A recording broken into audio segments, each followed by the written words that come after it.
St Etienne are a superlative band. They've influenced me.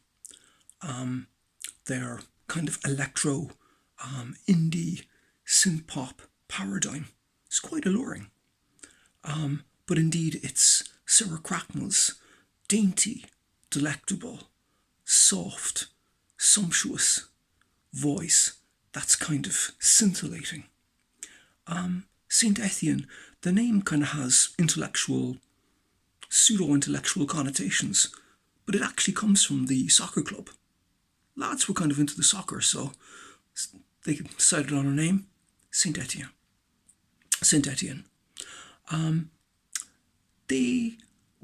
Sarah Cracknell, like as a formative influence, Blondie, Debbie Harry, and you'd be congruent of that.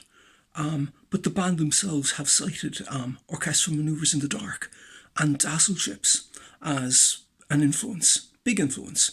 Indeed, I love OMD and love dazzle ships.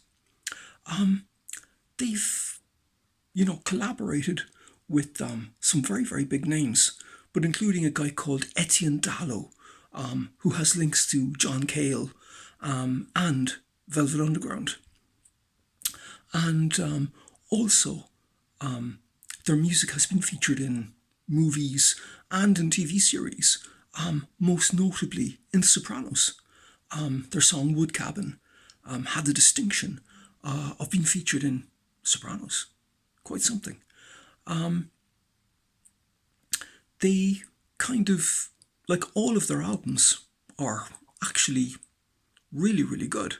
But in particular, there's a couple that kind of stand out.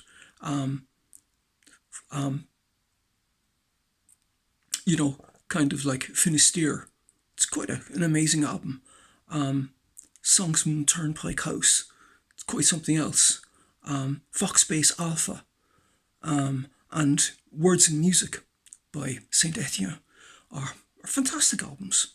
But it's also worth noting that Sarah Cracknell has done several really good albums, like solo albums, including Lip Slides, and Red Kites.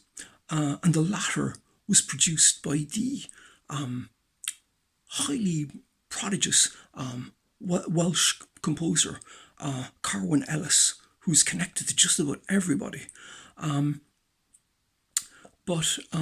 So they're absolutely incredible.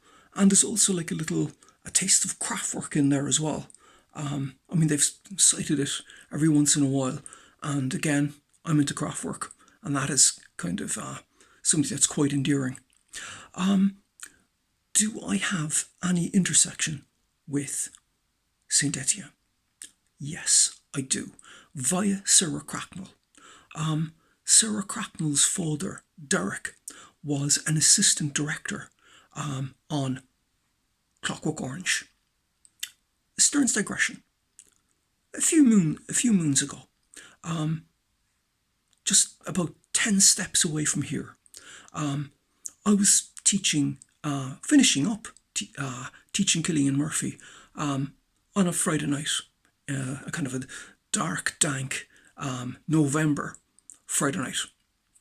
And just before Cillian took off, he said, "What are you doing tonight?" And I said, "Well, once you're gone, I'm going to be sitting down here again for an hour to do a bit of practice. And then after that, I'm going to be watching Clockwork Orange." And he was like, "Clockwork Orange? What's that?" And I said, "Oh, that's a movie by Stanley Kubrick." Stanley Kubrick? Yes.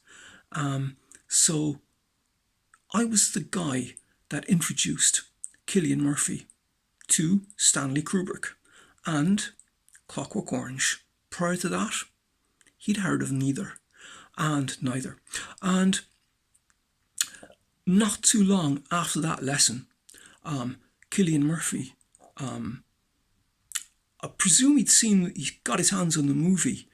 He's a very resourceful guy, but he saw a production of Clockwork Orange and basically decided there and then that he was going to become an actor. So, again, I introduced him to it, and when he saw it, that was it. He decided from there on in, on the basis of that, he was going to become an actor. So, again, St Etienne are an absolutely fantastic band, still going. And their music, like all of their albums, are fantastic. And they stand the test of time.